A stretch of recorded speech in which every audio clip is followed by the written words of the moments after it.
It didn't take long for the Bad Batch to become essential Star Wars. Rising almost literally out of the ashes of the Clone Wars, the Bad Batch has been filling in a previously unexplored period of Star Wars history, and providing visuals to match some of the most iconic Star Wars imagery of all time.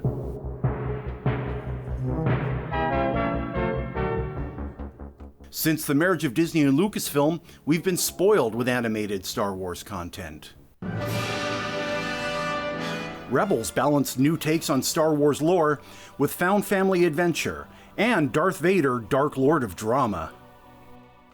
And since the launch of Disney Plus, we've gotten the Tales of the Jedi anthology and Visions, which started as anime studios doing Star Wars, and for Season 2 will be expanding to include animators from around the world.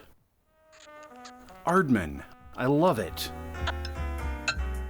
And we finally got a proper and emotionally devastating ending to the Clone Wars. And on Disney Plus and YouTube, there have been shorts ranging from straight up action, to educational, to pure vibes. We're so satiated with Star Wars animation that there's a whole series that no one seems to have bothered to watch. As a cynical adult, I really appreciate the breadth of midichlorian-rich goodness available to us. Because a long time ago, in a decade far, far away, it was a very different story for a credulous youth who watched cartoons.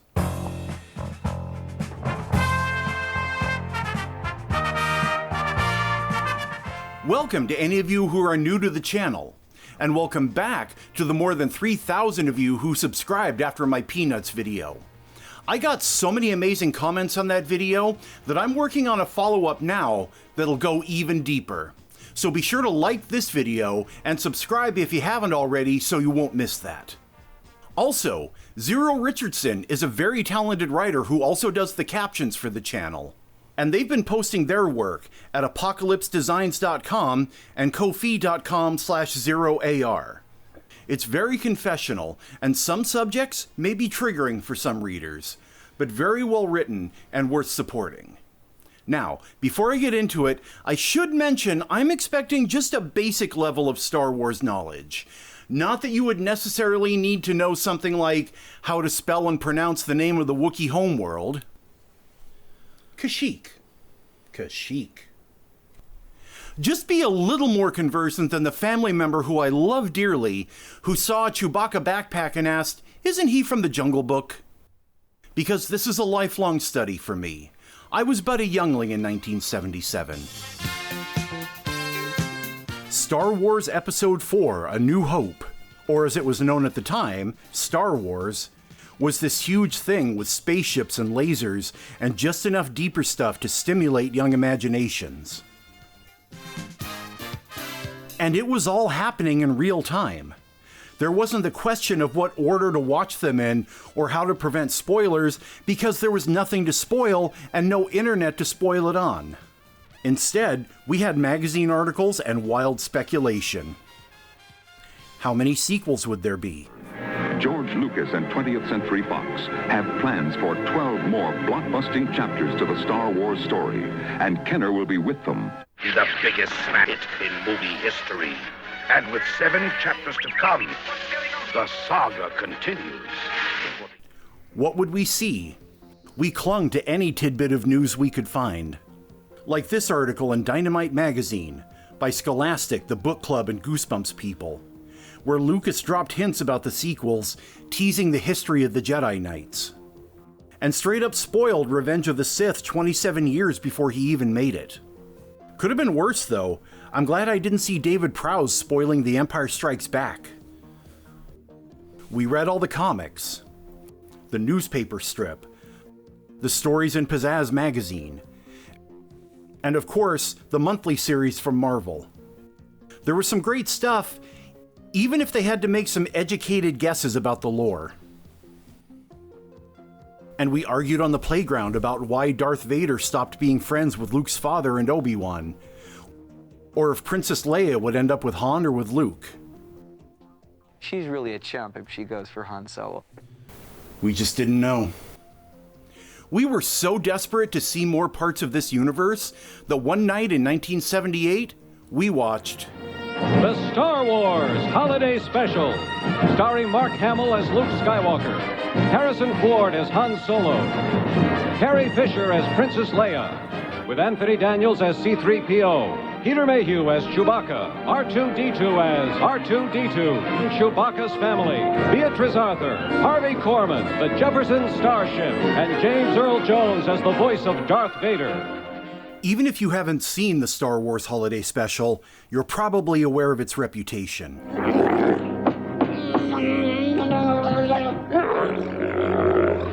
We celebrate a day of peace, a day of harmony. She wanted to sing. Apparently she was going through a Joni Mitchell phase. The special was shown once in 1978. Once. It was produced by Gary Smith and Dwight Hemian, the same variety show producers as that Bing Crosby Christmas special that this came from. Oh, I'm David Bowie. I live down the road. I'm Bing. Oh, I'm pleased to meet you. You're the one that sings, right? Well, right or wrong, I sing either way. On paper, a Star Wars Holiday Special made sense for Lucasfilm. From the beginning, George Lucas had TV in mind as a way of keeping the brand going. The first original Star Wars novel, Splinter of the Mind's Eye, was conceived as a potential TV sequel. As Alan Dean Foster told Starlog in 1978, "When I worked on the outline for the book with George Lucas, George didn't know, nobody knew, that he was creating a social phenomenon and not just another movie. So we sat down to consciously design a book which could be filmable on a low budget." One thing to know about TV at the time is that the 70s were an era when variety shows ruled the land. Dean Martin, Sonny and Cher, The Captain and Tennille, Tony Orlando and Dawn, Pink Lady and Jeff, The Brady Bunch Variety Hour, Hee Haw, Soul Train, and the teenage king and queen of the Variety Hour, Donnie and Marie Osmond.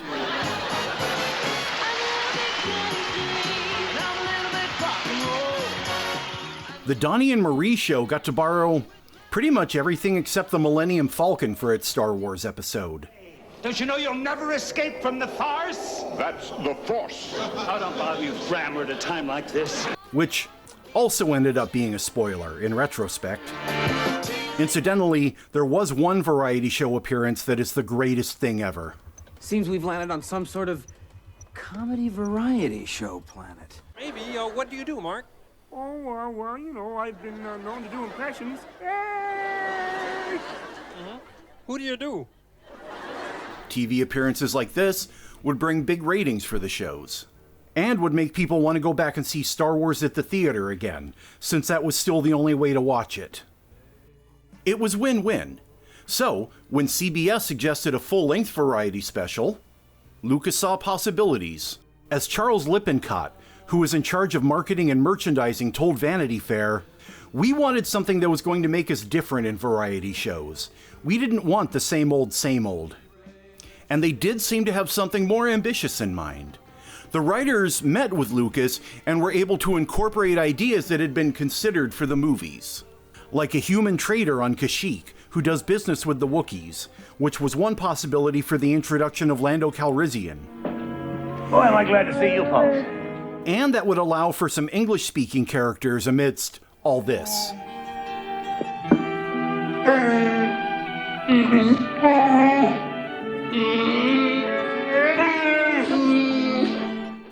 Lucas had even been considering some kind of spin-off featuring Wookiees. Again, even then, looking at how to expand. And so the sets and costumes were given a little more money and attention so they could potentially be reused. And they were given access to Lucas's extensive notes on Wookiees and Wookiee culture, which is something I'd give my good nipple for, even today.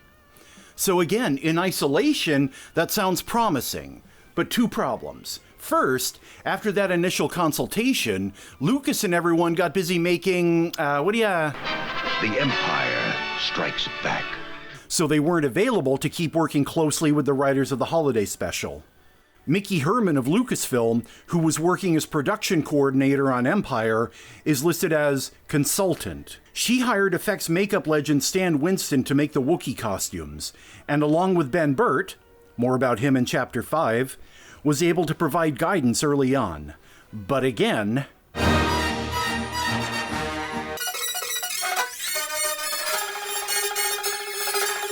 she's got kind of a big production to coordinate. So that all exacerbated the second problem, which was that the script went through a series of writers as well as 2 directors, with each iteration taking it further from the Star Wars side and to the variety show side.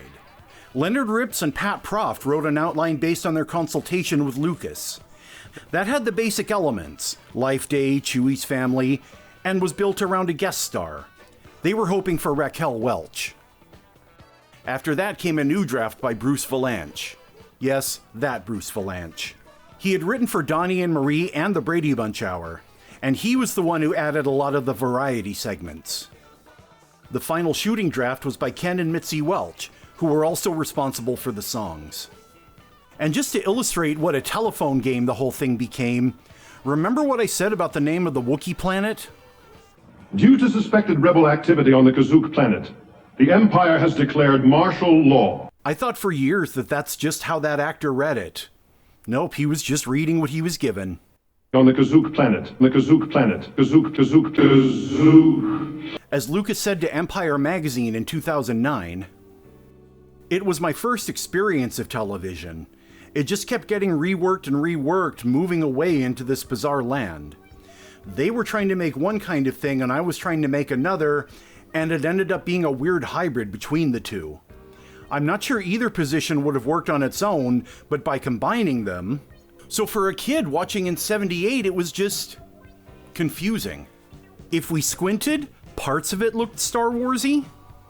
Like that trader. As you can see, I've got just about everything a man or Wookiee would want. Played by Art Carney, who mostly seemed to understand the assignment. Though there is this moment where the script literally calls for a Norton shtick.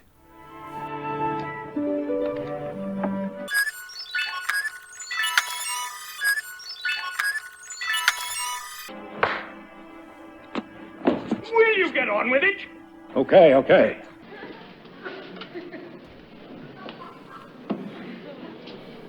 Will you make the call? And the overall plot. Check this out.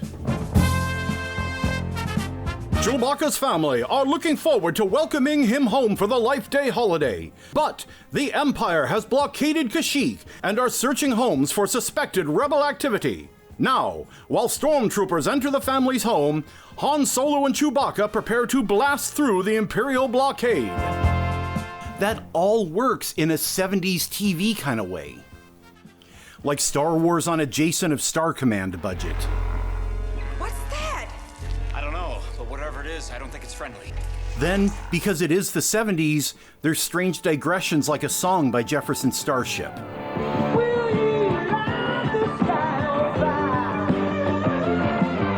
And Chewbacca's dad watching a galactic OnlyFans. This is our moment together in time, that we might turn this moment into an eternity. And Harvey Korman shows up in a few different roles. Step 1, we stir the mixture. Stir. Very nice. Come on, faster all together now. Cooking can be fun. Stir, whip, stir. Including this long sequence that's set on Tatooine for no real reason other than to reuse a bunch of the alien costumes, and even some footage deleted from the movie. And I kind of enjoy the Tatooine stuff, just because B. Arthur. Just one more round, friend, then homeward bound, friend. Good night, but not goodbye. The most famous part of the holiday special, and the only part with a half-decent reputation, is the cartoon that plays in the middle. No! For those who don't read whatever language this is, the cartoon is called The Story of the Faithful Wookiee, and is a quick little side mission with the whole gang. Stand by. The Falcon is near impact. This is Y4 to base.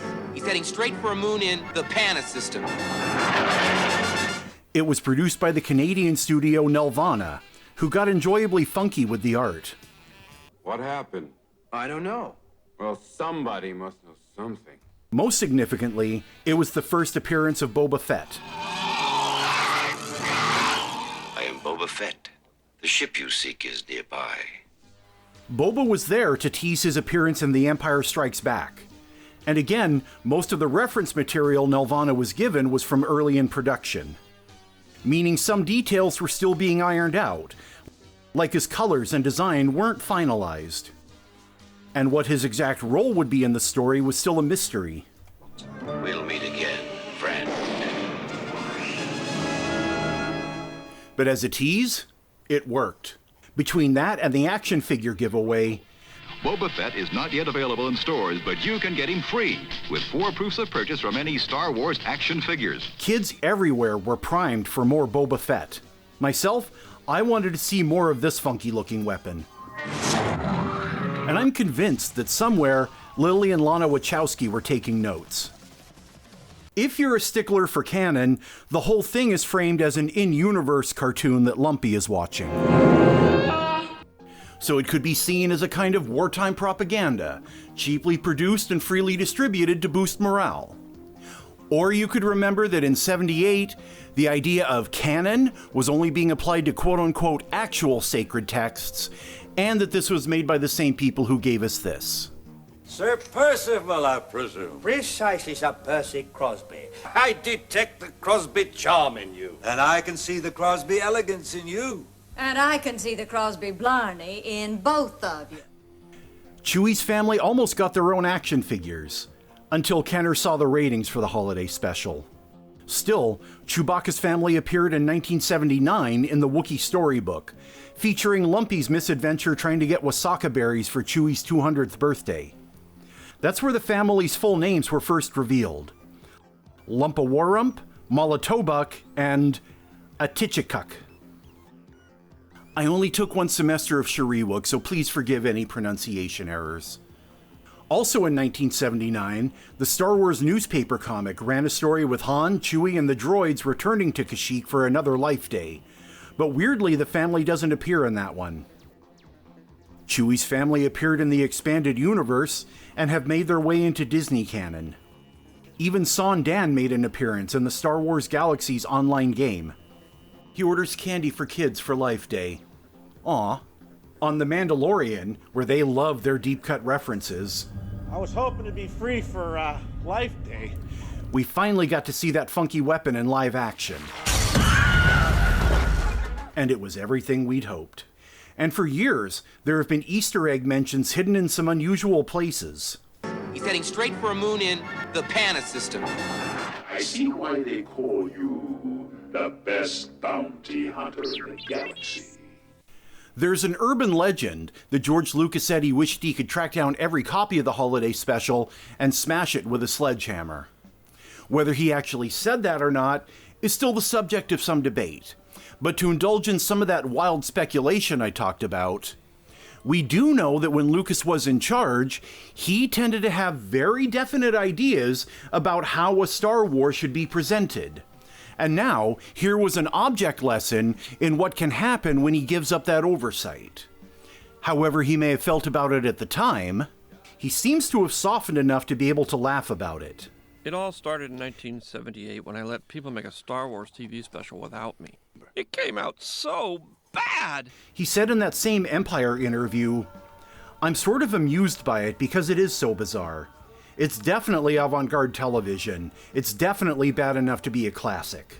Despite that, the cartoon, and only the cartoon, finally got an official release in 2021, 43 years after that initial broadcast, as part of the Star Wars Vintage Collection on Disney+.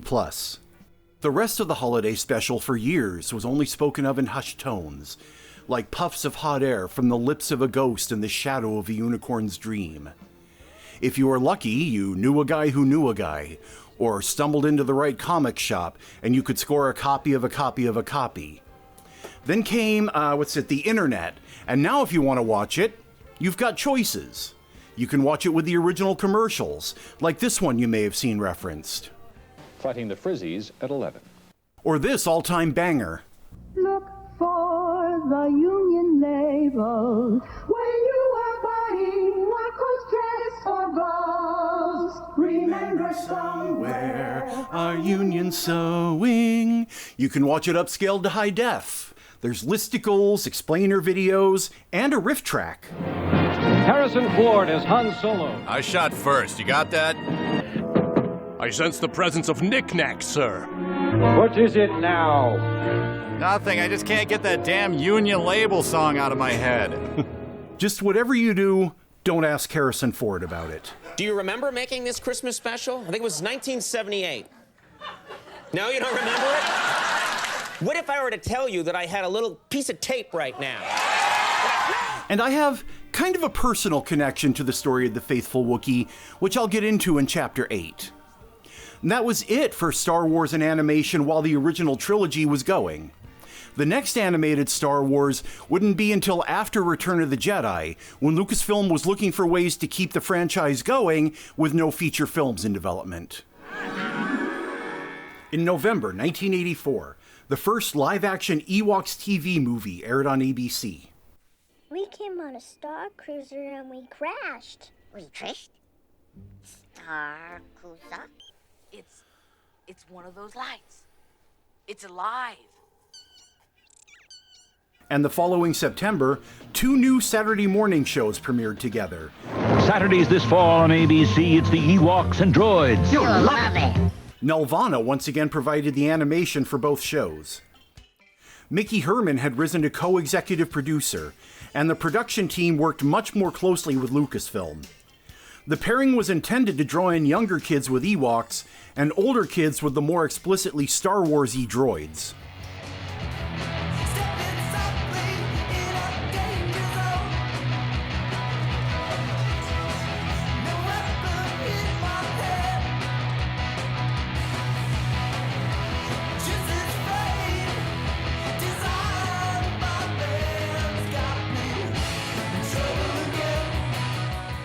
Full title, Star Wars, Droids, The Adventures of R2-D2 and C-3PO. Droids ran 1 season of 13 episodes, plus a primetime special the following June. The show had an unusual format for the time. Within the standard Saturday morning season of 13 episodes, Droids was divided into 4-episode story arcs, plus an interlude episode in the middle to make it 13. They did have to work within the limitations of Saturday morning in the 80s, like making the stormtroopers trade their blasters for these things. But the higher than average budget allowed for a variety of locations and characters. And the scripts were by a mix of animation professionals, and unexpectedly, Ben Burtt. If you don't know his name, he's a Lucasfilm fixture. Best known for mixing the sound for the movies, and for popularizing an Easter egg that I've paid tribute to in this video. He's been the voice for R2-D2 and for Wall-E. Wally's voice started with recordings I would make of myself. And then it's analyzed and broken up into its component parts within the computer. Pen actually affects the way the sound is resynthesized in the computer.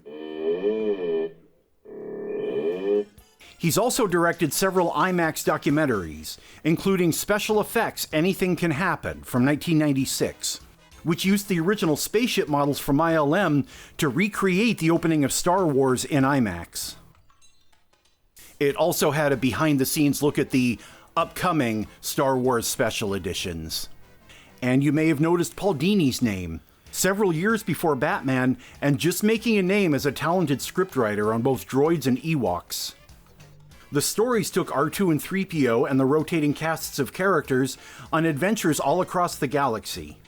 Boba Fett made an appearance, still palette swapped.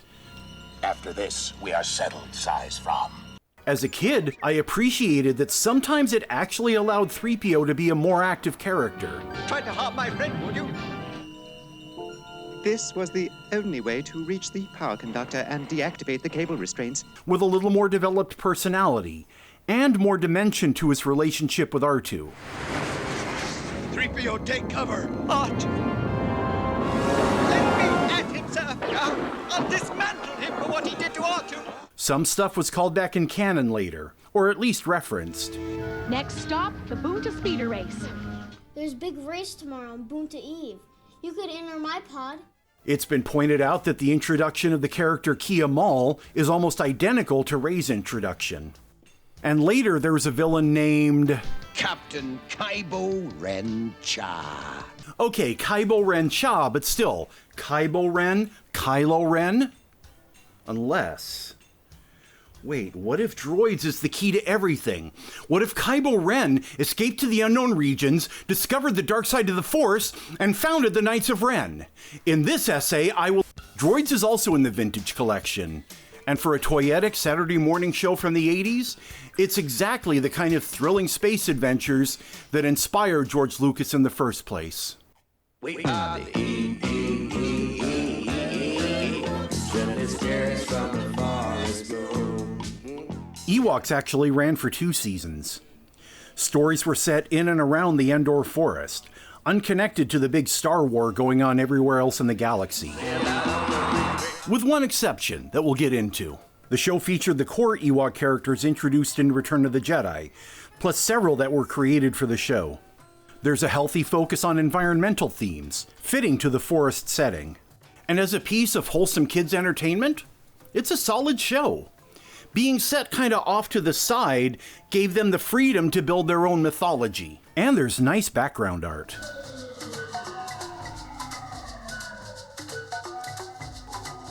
The crew traveled to Muir Woods near Skywalker Ranch for reference. That and the Star Wars connection gave the show a little more prestige than Care Bears, Pound Puppies, Gummy Bears, Smurfs, Snorks, Glowfr. Ewoks was much less serialized than Droids, but there was some continuity between episodes, mostly having to do with an important magical goober called the Sunstar. Kept by the Ewok mystic Logray, the Sunstar was eventually stolen by the witch Morag, and was combined with its other half, the Shadow Stone, to unleash all kinds of unspecified magical power. And from evil's death, let new life grow. Gooper, young ones.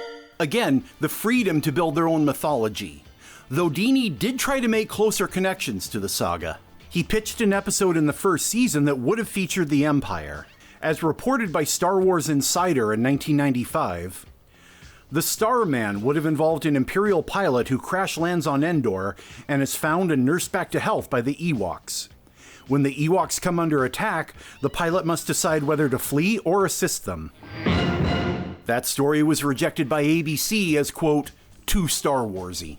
But near the end of the second season, there was the sense they weren't going to get picked up for a third. So Dini got to write an episode with a big Star Wars connection, and it was some pretty good Star Wars. In Battle for the Sunstar, an Imperial Star Destroyer arrives at Endor. The Empire is working with some dude called Dr. Rhaegar, who is yet another villain looking for the Sunstar. He corners Wicket and friends and threatens Teebo and Princess Nisa to get the location of the Ewok village. Stop! Well... They get taken back to Rhaegar's ship and thrown into a cell. Almost immediately, they meet up with a service droid named PD-28, who helps them escape. Come on, through here! They get to a shuttle, and with PD's help, they take off to warn the rest of the Ewoks. I gotta say, for the 80s, the droid is a pretty Star Warsy design. Some of the details are different, but the design principles complement other droid designs we've seen. Thank you. Meanwhile, Dr. Rhaegar leads a raid on the village with some pre-Death Trooper attack droids. He flies in on this vehicle, which has been dubbed the Battlefield Subjugation Floaty, though Wikipedia notes that that's not an officially given name. The Ewoks fight back, but are no match for the Floaty. No! And Rhaegar captures the stone. It's mine. Just then, the shuttle with Wicket and the others lands. What is this thing? Is it alive? It's a flying canoe. We escaped from the evil one in it. Whatever it is, it doesn't look safe. They're just in time to turn around and go after the Star Destroyer to get the stone back. Along the way, we get some backstory on PD-28. My first master always told me to help others, and they'll help you someday. Where's your master now, Petey? I was stolen from him by the Empire. I still hope that someday I'll find him again. Which again sets a precedent for more recent examples of droids as emotionally resonant characters. Sadly, there's no scenario where the child is saved in which I survive. But you'll be destroyed. There's nothing to be sad about. I've never been alive. I'm not sad. Yes, you are. I'm a nurse droid. I've analyzed your voice. That poor little guy on Andor, didn't he just break your heart? I can't leave you here alone. You could stay. Petey and the Ewoks follow Rhaegar back to the Star Destroyer. He gets them aboard, but his cover story backfires spectacularly. So you claim to have snuck away after the Ewoks captured you and then escaped in this pod? Yes, sir. That's right. If you were a proper Imperial droid, you never would have allowed yourself to be captured in the first place. Take this worthless lump and have it recycled into something useful. And so, not unlike another group of heroes who infiltrated an Imperial war vessel, they don disguises and split up. One group goes after the stone, while the others go to rescue Petey from the recycler.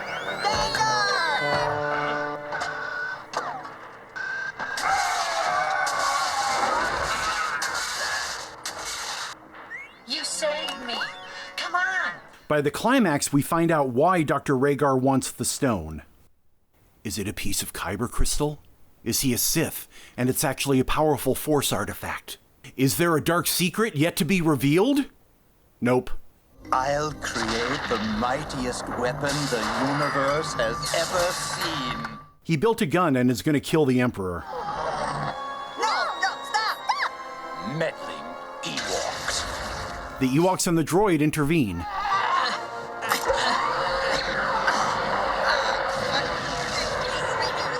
Causing him to miss the Emperor's shuttle, which, hey guys, good looking out, but you could have saved the rebels several years of aggravation.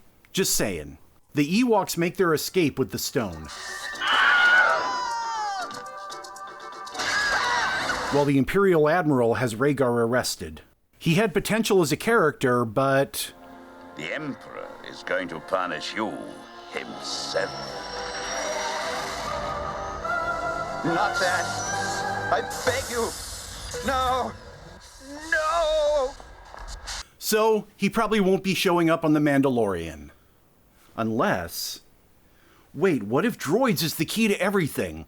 What if Palpatine took Rhaegar to Exegol and used his DNA as the genetic template for Supreme Leader Snoke? In this essay... Still, there's no Star Wars character so obscure that someone won't name drop them somewhere. Dr. Rhaegar got some fleshing out in a short story that appeared on the Hyperspace website in 2009. PD-28 takes the Ewoks back to Endor, to stay this time, and after they say their goodbyes, he goes off looking for his master. Which is a story beat that offers so many possibilities. But, remember what I said about there being no character too obscure to be revived? Well, I think I found him. PD-28 was never mentioned in the expanded universe. He's never appeared in Disney canon. So long, PD.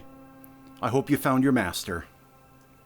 One can imagine PD-28 returning if there had been a third season.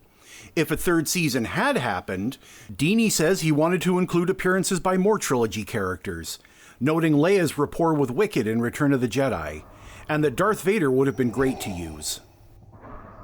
And that was it for animated Star Wars until those Wizard Clone Wars shorts by Genndy Tartakovsky in 2003.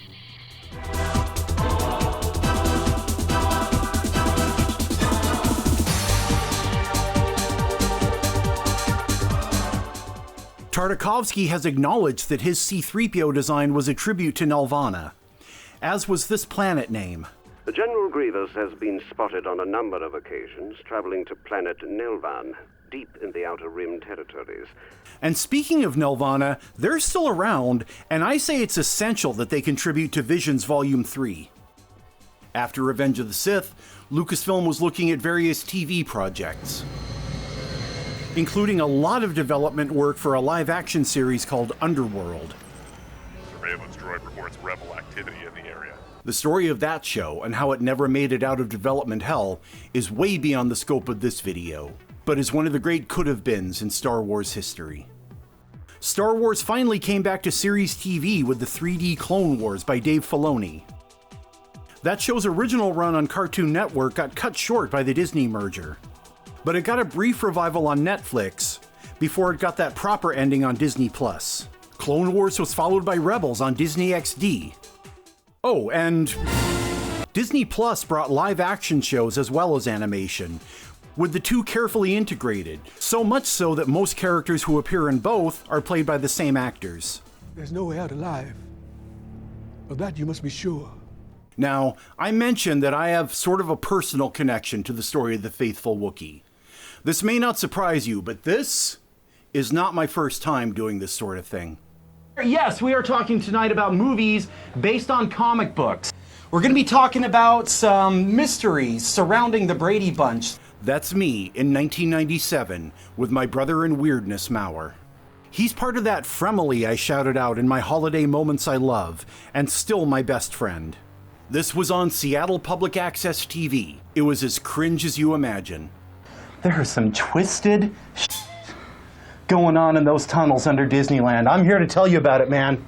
It was the 90s equivalent of any 20-some dude blasting his hot takes on YouTube. That's what I want to talk about tonight, is the people who will not shut up in the theaters, and what we can do about them. We did several episodes devoted to Star Wars. Tonight is our special Star Wars Extravaganzo-Rama-A-Go-Go.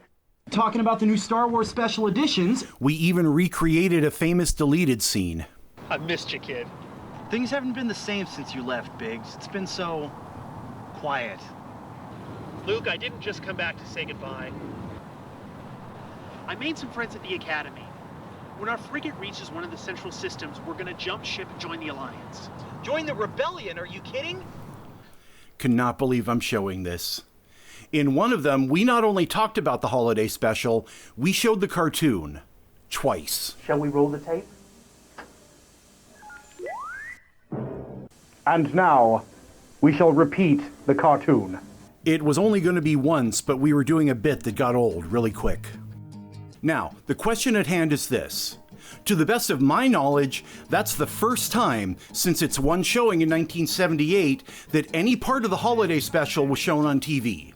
Which, yes, is a flex. Dork dance! But I also want this myth to be either confirmed or busted.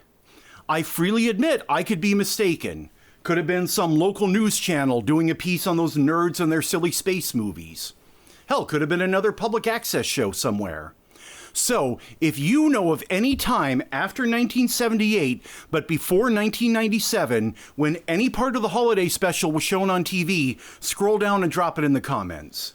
In the meantime, I'm going to continue to flex on that extremely lame claim to fame. Don't forget to like and subscribe, and I'll see you next time for that Peanuts deep dive. Dork dance!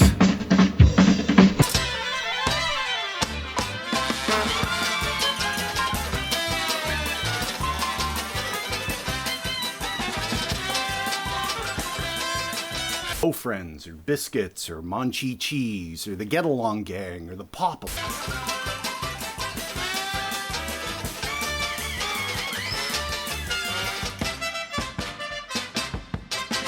Or Shirt Tails, or Trollkins, or I guess that's about it.